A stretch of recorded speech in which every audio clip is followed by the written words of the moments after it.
Bonjour à tous, bienvenue sur Temps Long, l'émission politique de Bismart, For Change et Décideur Magazine. Aujourd'hui, notre invité est Pierre-Yves Bournazel. Pierre-Yves Bournazel, bonjour. Bonjour. Vous êtes candidat à la mairie de Paris, soutenu par Horizon et par Renaissance, c'est bien ça? C'est tout à fait ça. Avant d'entrer vraiment dans le vif du sujet, on va commencer l'émission par deux chiffres qui sont clés. En 2000, sur les 10 premières villes françaises, 4 étaient dirigées par la droite, 6 étaient dirigées par la gauche. Aujourd'hui, il n'y a plus que 2 villes qui sont dirigées par la droite en France. Toutes les autres sont à gauche. On peut se dire que de prime abord, pour être candidat du centre ou de la droite dans une grande ville française, il faut être un peu kamikaze. L'enjeu de cette émission, c'est de voir en fait comment la droite et le centre ont disparu des grandes villes et comment, si possible, ils peuvent retrouver des postes de premier édile. Alors vous êtes, si j'ai bien compris, élu conseiller de Paris depuis 2008. Comment vous avez vu la sociologie de la ville changer, se gauchiser d'une certaine manière? Il y a un phénomène effectivement structurel qui vient des années 90, où il y a des évolutions sociologiques, ce qu'on a appelé la gentrification, la boboisation, c'est-à-dire le départ de personnes issues de milieux populaires qui ont été progressivement remplacées par des classes moyennes avec une certaine vision d'un certain libéralisme culturel, pour faire simple. Mais je pense qu'il n'y a rien d'inévitable, il n'y a rien d'intangible. Les Parisiennes et les Parisiens que je connais bien sont des femmes et des hommes libres qui aiment profondément leur ville, qui ont envie que ça marche à Paris, que ça fonctionne. Et je porte, moi, un changement, mais un changement positif, qui n'est pas un reniement, une revanche, n'est pas un retour en arrière, qui n'est pas une régression, mais au contraire l'occasion de réparer, de corriger, d'amender ce qui a pu dysfonctionner, et surtout d'amener de nouvelles idées, de nouveaux projets, et de préparer les Parisiens, préparer Paris à répondre aux défis de l'avenir, et améliorer surtout nos vies au quotidien. Et je crois qu'ils sont prêts au changement. Et ce que je sens dans cette évolution sociologique, c'est qu'on est assez libre de son vote, qu'on n'appartient pas à un clan ou à un camp. Et je pense que là, ça fait 25 ans que c'est la même équipe, 25 ans d'un projet qui a été mis en place avec ses réussites et ses échecs. Mais qu'est-ce qu'ils feront de plus en 6 ans qu'ils n'ont fait en 25 ans? Il y a une certaine lassitude, et ceux qui se présentent comme les candidats sortants sont plus dans une reconduction de leur pouvoir, dans une conservation du pouvoir, plutôt que d'en faire quelque chose. Et de l'autre côté, on a une offre plus à droite, qui est celle de Madame Dati, pour faire simple, qui est vraiment dans un retour avant 2001. D'ailleurs, elle a des candidats autour d'elle qui étaient déjà des élus et des adjoints de Jean Tibéri. On a une envie de revanche, on voit. Et je pense que ma candidature permet aux Parisiennes et aux Parisiens de ne pas subir ce match du passé contre le passé, et d'avoir la possibilité d'avoir une offre nouvelle, une offre pour Paris, une offre pour les Parisiens, pour un maire de Paris à temps plein pour 6 ans. Pour vous, les électeurs dits bobos sont donc volatiles, ils ne sont pas pour toujours captifs de la gauche. En ça, vous vous opposez par exemple à certains sociologues qui disent mais en fait les grandes villes resteront toujours à gauche. Vous êtes sur le terrain, vous remarquez pas ça? Non, je pense que les Parisiens ont envie d'un changement. Je le sens. Je suis un élu de terrain, je suis élu moi-même du 18e arrondissement. Depuis 2008, j'ai été député de la 18e circonscription de Paris. On dit que le 18e et cette circonscription sont des fiefs inexpugnables de la gauche. J'ai pourtant tissé une relation de confiance, j'ai connu des victoires et des défaites, mais je suis resté fidèle. La fidélité, ça compte pour les Parisiens, surtout pour un mandat de maire. Je crois que la majorité sociologique à Paris, pour construire une bonne majorité politique, c'est le rassemblement de femmes et d'hommes qui peuvent être de la gauche social-démocrate et républicaine, et des hommes et des femmes qui viennent d'une droite modérée, libérale, en passant par toutes les forces du centre, et des hommes et des femmes de la société civile qui peuvent varier entre l'un et l'autre. Je crois que Paris est une ville ouverte, progressiste, humaniste, qui se refuse aux extrêmes, mais ces extrêmes menacent aujourd'hui à Paris d'un côté, qui pèsent sur les candidatures des candidats sortants, d'un côté avec la candidature de Mme Chikirou LFI, qui vient perturber la gauche sur ses valeurs, et de l'autre côté, on l'a vu il y a quelques jours, Mme Nafo qui propose une alliance avec Mme Dati. Nous, on est clair sur nos valeurs. On sait ce qu'on veut et on sait ce qu'on ne veut pas. Je n'accepterai jamais de composer avec quelque forme d'extrémisme ou de populisme d'où qu'ils viennent. Les valeurs républicaines, les valeurs de Paris, ce n'est pas ça. Et je porte ça avec une équipe Je souhaite que les Parisiens puissent nous faire confiance pour que les valeurs de Paris, les valeurs de la République, les valeurs de notre démocratie soient bien défendues pour les 6 prochaines années. Pourtant, si on pose une question qui pique un peu, vous avez été défait 2 fois aux élections législatives dans votre fief du 18e, où vous êtes très bien implanté, et vous avez perdu contre la quintessence justement de cet extrémisme politique, à savoir Aymeric Caron. Comment vous expliquez cette défaite et comment vous pensez pouvoir justement renverser la vapeur à terme? Vous savez, d'abord, quand j'ai commencé, la gauche faisait 75% dans le 18e. Et depuis que je fais du terrain, elle est largement redescendue. Ça veut dire qu'il y a des femmes et des hommes issus de la gauche qui votent pour moi. Ils m'ont même donné déjà la majorité. Et puis après, il y a eu des vagues nationales assez puissantes. Monsieur Mélenchon a fait 40% chez moi au premier tour de la présidentielle. Et j'ai pourtant bataillé à 51-49 contre Monsieur Caron. Au second tour, normalement, le résultat aurait dû être beaucoup plus large parce que j'ai une partie aussi de la gauche social-démocrate, républicaine, qui a voté pour moi. Donc, je suis capable de parler plus largement qu'à ma famille politique. C'est mon caractère et c'est mon tempérament. Et moi, j'ai pas choisi la facilité. J'ai pas choisi de me présenter pour représenter la droite et le centre dans des fiefs inexpugnables de la droite. J'ai choisi de me présenter là où j'habite, là où j'ai construit ma vie, là où j'ai construit des relations de confiance avec des citoyens qui n'ont pas forcément les mêmes idées, les mêmes engagements sur un plan national, mais qui peuvent se retrouver sur un chemin pour Paris. C'est ça qui compte. Je pense qu'un maire, c'est quelqu'un en qui on a confiance. C'est un point de convergence possible pour des gens qui ne pensent pas toujours la même chose sur les mêmes sujets, mais qui sont d'accord que pour Paris, pour leur ville, pour leur qualité de vie, cette équipe municipale fera un bon boulot. Et je veux être le candidat des solutions à Paris. Je veux parler de logement, je veux parler d'espace public, je veux parler de comptes publics, je veux parler d'attractivité économique, je veux parler de solidarité, je veux parler de culture et de sport. Le maire du quotidien, le maire des solutions, mais un maire qui a des valeurs, un maire qui tient bon, un maire solide sur ses valeurs, qui ne court pas après les extrêmes, qui tiendra bon sur l'essentiel, quand tout peut basculer, quand on voit que certains sont prêts à tout pour gagner les élections. Je préfère perdre les élections que perdre mon âme, mais je vais gagner, parce que je sais que les Parisiennes et les Parisiens sont attachés à ces valeurs-là, et qu'il y a une majorité de Parisiens qui se battra et qui ira dans les urnes défendre les valeurs de Paris. C'est très intéressant en vous entendant, parce qu'on voit vraiment que votre cible électorale pour la campagne municipale, on va dire que c'est l'électorat social-démocrate. Vous avez certains de vos collègues qui vont être plus centre-droit, voire droite, qui eux sont... Je parle aux électeurs, à tous les électeurs d'abord, et c'est vrai que mon positionnement me permet de parler à des électeurs sociaux-démocrates et de la gauche républicaine, comme à des gens de droite, des gens de droite modérés qui ne veulent pas l'union des extrêmes droites. Parce qu'on dit beaucoup l'union des droites en ce moment dans le débat politique. Pour moi, c'est pas l'union des droites, c'est l'union des extrêmes droites. Quand je vois que Mme Nafo et Mme Dati pourraient s'entendre, je rappelle que Mme Nafo, elle est députée européenne aujourd'hui, qu'elle siège dans un groupe avec l'AfD, le parti des néo-nazis allemands. Il faut quand même qu'on remette un peu les choses en ordre. Et je pense que composer avec ces extrémistes est un danger. De l'autre côté, vous avez Mme Chikirou.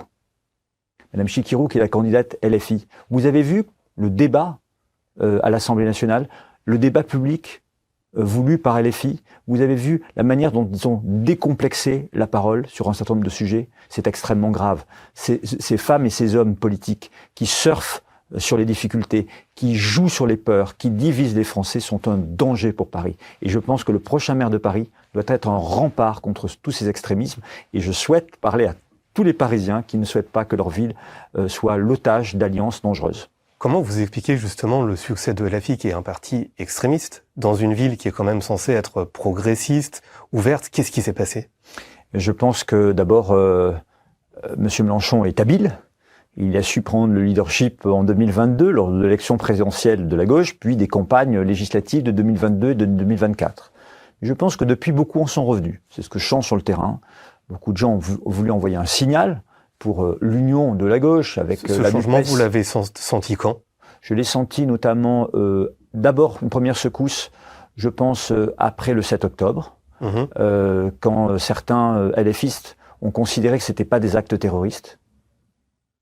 C'est-à-dire qu'on a tué des innocents, des femmes, des hommes et des enfants. C'était pas des actes terroristes pour certains LFistes. C'est une honte. C'est une honte de ne pas reconnaître l'acte terroriste. Je crois que beaucoup de gens sincèrement engagés à gauche se sont dit ce n'est pas ça la gauche, ce n'est pas ça la République, ce n'est pas ça notre démocratie. L'antisémitisme est un poison. Et je crois qu'après la dissolution, le comportement d'un certain nombre de députés LFistes, leur virulence, leurs attaques, leurs petites phrases, leurs sous-entendus se sont multipliés. Et je crois que beaucoup d'hommes et de femmes issus de la gauche se sont sentis trahis. Et qu'aujourd'hui, ils voient bien que les repères changent. Et que ce qui compte, c'est le caractère, le tempérament, les valeurs des hommes et des femmes qui s'engagent, et moins l'étiquette politique. Et il y a une menace avec LFI, avec l'extrême gauche, avec cette gauche radicale, qui n'hésite pas à utiliser le vote communautariste, qui n'hésite pas à faire reculer les principes républicains, d'attaquer même la laïcité, qui est quand même un des piliers de notre République pour qu'on vive ensemble. Et de l'autre côté, on voit un discours d'une droite dure qui est prête à s'allier avec l'extrême droite simplement parce qu'elle pense qu'elle aura des postes avec l'élection de Mme Le Pen et M. Bardella, comme si c'était une fatalité de résignation qu'il soit élu. Non, il y a un autre chemin possible. Mais pourtant, cette stratégie de LFI, si on regarde vraiment au fond des choses, elle marche. À Paris, ils ont gardé tous leurs députés entre 2022 et 2024. Et même chez vous, Aymeric Caron était en ballottage en 2022. Il a été réélu au premier tour en 2024. Pourquoi ils changeraient de tactique? Mais parce que je pense que c'est eux qui ne changent pas de tactique, peut-être, mais les électeurs peuvent évoluer. C'est tout le charme de la démocratie. En tout cas, entre 2022 et 2024, ils n'ont pas évolué à Paris. Non, ils n'ont pas évolué entre 2022 et 2024. C'était une élection nationale, et peut-être qu'il y a eu aussi des raisons, et qu'il faut aussi que les gens plus modérés se remettent en cause. Mais là, ça sera une élection municipale. C'est-à-dire que là, on va s'occuper du quotidien. Je ne sais pas si M. Caron, Mme Obono, Mme Chikirou ont prouvé dans leur engagement leur passion du quotidien. Je suis un élu de Paris depuis 18 ans. J'ai tenu des milliers, voire des dizaines de milliers d'heures de permanence. J'ai écouté, j'ai appris, j'ai compris, je me suis densifié, j'ai évolué sur certains sujets. Ça m'a amené à travailler avec plein de collectifs d'habitants, avec plein de citoyens, avec plein d'associations, avec plein d'entrepreneurs pour réfléchir à la vision d'avenir de Paris, du Grand Paris, de travailler à des solutions très concrètes pour que ça marche en matière de logement et remettre par exemple 60 000 nouveaux logements sur le marché grâce à un soutien aux propriétaires, plutôt que de dépenser de l'argent sur la préemption qui coûte très cher, de faire la rénovation thermique pour baisser la facture énergétique des locataires, que ce soit dans le parc social ou dans les copropriétés modestes, pour remettre les logements F et G sur le marché de la location, en les soutenant. On a travaillé sur l'espace public pour des rues enfin propres, en confiant au privé qui sait mieux faire le nettoiement de nos rues, comme à Amsterdam, Stockholm et Londres, protéger les piétons dans ces traversées, travailler l'attractivité économique en faisant un conseil des entrepreneurs et des scientifiques qui, autour du maire et de son équipe municipale, pourront expérimenter, évaluer ce qui est fait pour qu'en matière de soutien au commerce de proximité, à l'artisanat, aux entrepreneurs, aux start-upers, Paris est un temps d'avance. C'est ça être maire. C'est pas l'idéologie, c'est pas les incantations, c'est pas des grands discours. C'est être sur le terrain, c'est être à l'écoute, c'est être humble, c'est être déterminé, c'est être combatif, c'est avoir des solutions, c'est aimer profondément sa ville, c'est respecter tous les citoyens de sa ville, où qu'ils habitent, quelle que soit leur génération, leurs conditions sociales ou leur origine, et c'est ça être maire. Et je ne vois pas chez les LFistes, dans leur engagement à Paris, dans leur présence, une appétence pour les sujets du quotidien et une envie de changer la vie des Parisiennes et Parisiens. Je vois plutôt une envie de démolir Macron, une envie de démolir la droite, de démolir le Parti socialiste, dans une logique de chaos. Les ingénieurs du chaos sont des gens dangereux. Donc vous êtes candidat centre-droit pour la mairie de Paris, vous êtes un élu qui est enraciné. Quelles seraient vos principales propositions en tant qu'élu de centre-droit et en quoi elles s'opposeraient avec ce qui est mis en place aujourd'hui par la municipalité d'Anne Hidalgo? Je voudrais déjà remettre en ordre de marche Paris. Avec nous, le service public va fonctionner. Il faut que ça marche. Il faut qu'un euro d'argent public soit un euro utilement dépensé et traçable. Donc ça commence par remettre en ordre de marche nos comptes publics. 10 milliards d'euros, vous vous rendez compte, 10 milliards d'euros de dette. Sachant que la France, c'est 40. Oui, mais pour une ville comme Paris, c'est lourd. Énorme. Donc ce que nous allons faire, c'est que nous allons réduire le train de vie de l'hôtel de ville. Je vais supprimer toutes les voitures avec chauffeur pour les élus et aux fonctionnaires, supprimer les jetons de présence des élus dans les sociétés d'économie mixte, lorsqu'ils siègent dans les conseils d'administration, supprimer le journal à Paris, ça sera 45 000 arbres sauvés sur une mandature et quelques millions d'euros d'économisés, un journal que personne ne lit. Je vais réduire les frais de représentation, je les limiterai au seul repas, avec des vrais contrôles, fini avec moi les frais de dépenses de coiffure ou des vêtements pour les élus. Je vais débureaucratiser l'administration parisienne, je ne remplacerai pas tous les fonctionnaires et hauts fonctionnaires qui partiront à la retraite pour alléger le poids de la dépense publique de fonctionnement. Je lutterai contre l'absentéisme, qui est un véritable fléau à Paris, en mettant en place une vraie politique de ressources humaines, d'accompagnement social, psychologique et médical d'agents qui en ont besoin. Le bien-être au travail, c'est aussi sur les temps de pause, la place de la culture et du sport. Il y a du retard à Paris. Je ferai ce bien-être au travail, mais je ferai aussi un contrôle administratif des certificats médicaux, car il y a des abus et je ne l'accepterai pas comme maire. Et enfin, je ferai appliquer la loi, les 35 heures, parce qu'à Paris, on ne travaille pas jusqu'à 35 heures aujourd'hui, ce n'est pas normal. Et donc, il faut un service public plus efficient. Et ces économies vont alléger le poids de la bureaucratie, vont encourager et remotiver les agents de terrain pour un meilleur service public municipal, et ça va nous donner des marges de manœuvre pour investir. On va investir, j'ai parlé tout à l'heure de propreté, de logement, je vais vous parler maintenant par exemple de sécurité. C'est un sujet, je veux être le maire qui coproduise de la sécurité avec la police nationale, et donc je ferai une vraie police municipale. Aujourd'hui, il y a une police municipale qui est vraiment pas à la hauteur, non pas que les agents ne font pas leur travail, c'est qu'on leur donne pas suffisamment de moyens d'exercer leur mission. Je veux une vraie police municipale, 24 heures sur 24, ce qui n'existe pas aujourd'hui à Paris, 7 jours sur 7, avec un numéro dédié, le 7517. Cette police municipale sera sur le terrain, s'occupera de notre espace public, protégera les Parisiennes et les Parisiens au quotidien, en lien avec la police municipale. On fera de la vidéoprotection pour détecter les personnes qui sont des fauteurs de troubles, pour aider le travail de la police municipale et nationale. Je mettrai en place les travaux d'intérêt général. Tu salis, tu nettoies, tu casses, tu répares. Je mettrai en place également une vraie coopération avec la police des transports. Je me battrai pour la sécurité des femmes particulièrement. Je veux multiplier les arrêts à la demande pour les bus. Je veux travailler avec les plateformes Bolt, Uber, G7 pour que les chauffeurs, des chauffeurs réservés pour les femmes, puissent attendre en bas de leur immeuble pour attendre que ces femmes soient bien rentrées dans leur appartement, qu'elles le signalent quand elles sont en sécurité, pour que le chauffeur puisse ainsi repartir, ou alors agir s'il y a un problème. Voilà, il faut agir, et donc nous avons plein de propositions, plein de solutions sur la vie quotidienne des Parisiennes et des Parisiens, pour permettre à notre ville de repartir de l'avant. On a une vision sur le rayonnement et l'attractivité de Paris. J'ai parlé d'économie tout à l'heure, je pourrais vous parler de culture, de transformation écologique de notre modèle, pour que Paris soit une ville exemplaire. J'ai vu ce qui marche ailleurs. Je suis allé visiter les grandes métropoles. Justement, ça c'est très intéressant, ce programme. Comment vous l'avez fait? Est-ce que vous l'avez fait avec de la veille dans d'autres villes? Et si oui, lesquelles? Ou est-ce que c'est des retours du terrain qui vous sont remontés? Les deux. Les deux. Il y a quelques mois, même quelques années maintenant, j'ai monté des groupes de travail avec 367 citoyens, femmes et hommes experts, qui m'accompagnent toujours à la vision d'avenir de Paris, du Grand Paris, aux projets, aux solutions à mettre en œuvre, de manière concrète et opérationnelle, de manière financée, pour améliorer nos vies au quotidien et en même temps améliorer notre vision et la rendre claire, avoir une stratégie pour Paris. Je suis allé voir tous les collectifs d'habitants possibles dans tous les quartiers de Paris pour écouter, pour apprendre, pour comprendre, pour poser des questions, pour prendre des notes et renforcer ma détermination et mon projet. Je suis allé voir ce qui se passe dans les autres métropoles.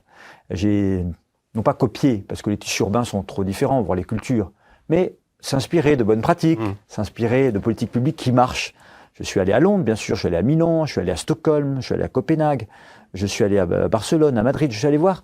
Des villes qui sont social-démocrates pour la plupart d'ailleurs. Et qui confient parfois au privé, comme je veux le faire, le nettoiement de nos rues, parce que c'est plus efficace, qui mènent de bonnes politiques en matière d'accompagnement des personnes les plus précaires, qui ont des politiques pragmatiques pour travailler avec les propriétaires, ce que je veux faire à Paris pour leur redonner confiance. Je ferai un PAC 100% garantie paiement des loyers.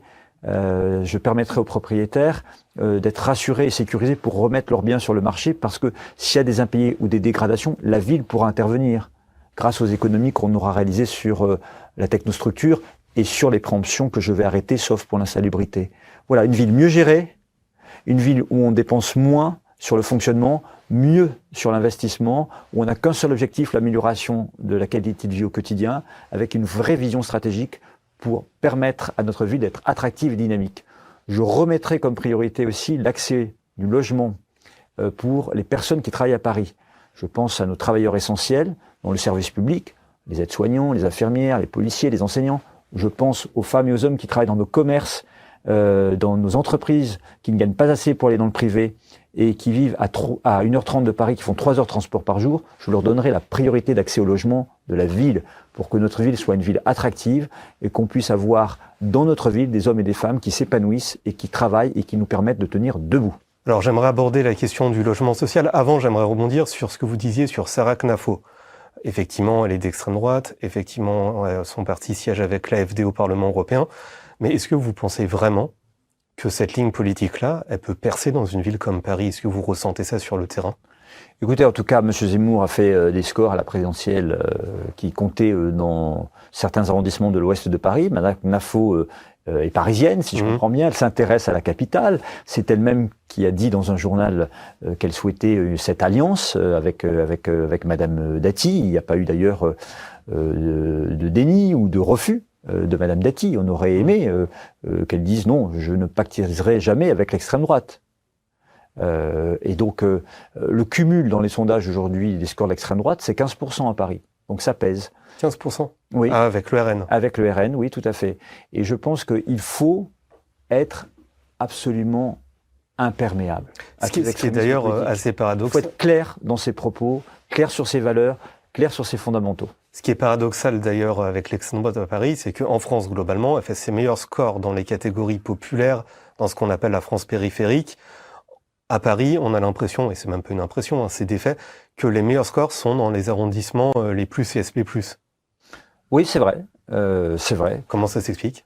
Je dirais que dans les quartiers populaires à Paris, il y a un brassage d'origine et social très fort qui fait que, évidemment, on est moins perméable là aux idées de l'extrême droite qui diffuse quand même un message de haine de l'autre et de repli sur soi. En revanche, il existe aussi une droite ultra à Paris, qui est minoritaire et tant mieux, ultra conservatrice, et on le voit avec M. Zemmour, Mme Knafo, avec des alliances à l'échelle européenne, avec les partis les plus durs, les plus extrêmes. Donc en parlant de l'extrême droite, des logements sociaux et du brassage social, vous m'amenez à la question que j'avais envie de vous poser. Il y a une sorte de tarte à la crème dans le discours politique à Paris qui consiste à dire, finalement, la droite a perdu Paris pour toujours à cause de l'augmentation du nombre de logements sociaux. Il y avait 13% de logements sociaux, je crois que c'était en 2001. On est à 25 aujourd'hui. L'objectif est à 30% en 2030, si je m'abuse. C'est-à-dire que finalement, il y a tellement de logements sociaux à Paris, donc tellement d'électeurs de gauche, que le centre et la droite sont définitivement écartés. Est-ce que vous êtes d'accord avec cet état de fait ou pas? Non, je ne suis pas du tout d'accord. D'abord, ça serait prendre les habitants des logements sociaux pour des gogos. Ça veut dire qu'ils ne réfléchissent pas par eux-mêmes, qu'ils n'ont pas le droit de se faire leur propre avis politique. Je les rencontre beaucoup, dans tous les arrondissements. Je suis même l'auteur de propositions très fortes pour améliorer leur qualité de vie, notamment en disant qu'il faut arrêter de faire du chiffre en matière de logement social et arrêter la préemption qui coûte jusqu'à 250 millions d'euros par an et réinvestir plutôt pour la rénovation thermique et la qualité de vie des gens qui habitent déjà dans les logements sociaux. Car quand je vais rue du Simplon, par exemple, dans mon cher 18e arrondissement, je rencontre des familles qui payent 500 € de facture énergétique par mois. C'est un problème. Je préfère qu'on rénove leur logement, c'est bon pour la planète, ça sera bon pour leur pouvoir d'achat. Et je pense que c'est l'honneur des élus de faire d'abord de la qualité avant de rechercher toujours de la quantité. Moi, je suis pour, contrairement à Mme Dati, je suis pour qu'il y ait du logement social à Paris. Contrairement à Mme Delgou, je ne suis pas pour tout logement social. Je suis pour du logement social bien entretenu, avec des femmes et des hommes qui travaillent à Paris en priorité d'accès de ce logement. Ce qui est déjà le cas. Non, on a malheureusement beaucoup inversé les choses. Je souhaite rééquilibrer les choses. Il faut aider les personnes qui vivent des revenus d'assistance, bien sûr, c'est normal, mais il faut aussi qu'il y ait beaucoup de gens qui vivent de leurs revenus de travail dans les logements de la ville de Paris. Là, il y a un déséquilibre aujourd'hui. Je veux rééquilibrer les choses. C'est pour ça que je veux donner une nouvelle priorité sur la prochaine mandature aux travailleurs essentiels pour l'accès au logement de la ville. C'est une question pour moi de justice et de mérite. Donc pour vous, très concrètement, quand vous êtes en campagne, vous êtes aussi bien accueilli, entre guillemets, dans les quartiers bobos autour de Montmartre que dans les quartiers de logements sociaux plus vers le périphérique. Vous voyez pas de différence d'accueil? Je dois vous dire que je me sens plutôt bien accueilli partout. Du 12e au 16e, du 18e au 14e, en passant par Paris-Centre. D'abord peut-être que je suis moins clivant, peut-être parce que je suis plus sur les idées, sur le fond, et je crois que j'ai tissé une relation de respect, de confiance avec les Parisiens.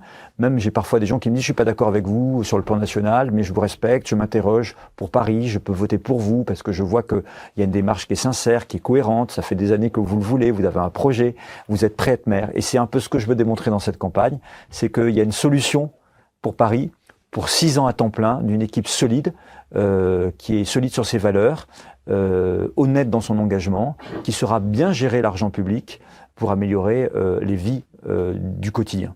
Je regarde le chronomètre, il nous reste encore 3 minutes, c'est l'occasion de poser la dernière question. J'ai sous les yeux des chiffres qui viennent des notaires de Paris. En 2002, 16% des nouveaux acquéreurs étaient ouvriers ou employés. Aujourd'hui, c'est 5%. C'est-à-dire que Paris, comme on disait en début d'émission, se gentrifie, sans bourgeoise. Dans l'imagerie populaire, embourgeoisement dit vote à droite. À Paris, ça se réduit par vote à gauche. Comment on peut expliquer ce paradoxe ? D'abord, je trouve qu'il est caricatural de faire bloc bourgeois contre bloc populaire, parce qu'on voit bien que depuis des années, tout ça n'a plus de sens. La droite a un électorat bourgeois, mais un électorat populaire, et la gauche a un électorat bourgeois et parfois populaire, mais de moins en moins quand même. Voilà. Donc je pense que on a beaucoup voté à gauche à Paris contre la droite, parce que la droite apparaissait conservatrice. C'était la droite des affaires, c'était la droite du passé. Et c'est pour ça que je veux offrir aux Parisiennes et aux Parisiens le choix d'un changement qui ne soit pas celui du passé, mais celui de l'avenir. D'un changement positif qui puisse rassembler une majorité sociologique de Parisiennes et de Parisiens, qui ne doivent pas être l'otage des deux clans qui se tapent dessus sans arrêt au Conseil de Paris, de ceux qui veulent conserver leur héritage, qui sont là depuis 25 ans et qui disent la ville est à gauche, elle est à nous sommes propriétaires, et de l'autre ceux qui disent c'était mieux avant 2001 et on va vous remettre à peu près la même équipe et c'est la revanche. Je pense que Paris est une ville qui mérite des élus propres, des élus honnêtes, des élus qui aiment profondément leur ville, des élus avec un projet, qui vont servir sans sectarisme la ville et qui vont amener des solutions au quotidien. Et donc ça, je pense que ça parle aux uns et aux autres et qu'il faut sortir de ce manichéisme des blocs bourgeois et des blocs populaires. Quand on aime sa ville, on respecte tous les citoyens, quelles que soient leurs conditions sociales. Et moi, je ne serai pas le maire d'un bloc, je serai le maire de Paris, le maire de toutes les Parisiennes et de tous les Parisiens, parce que je pense que les Parisiens aspirent à la réconciliation et à l'apaisement de la gestion de leur ville. Donc d'une certaine manière, la carte à jouer, c'est la carte libérale, mais libérale intégrale, c'est-à-dire sur le plan économique, mais aussi sur le plan sociétal. Je ne sais pas si je suis libéral, mais je suis un amoureux de la liberté. Merci beaucoup, Pierre-Yves Bournazel. Merci.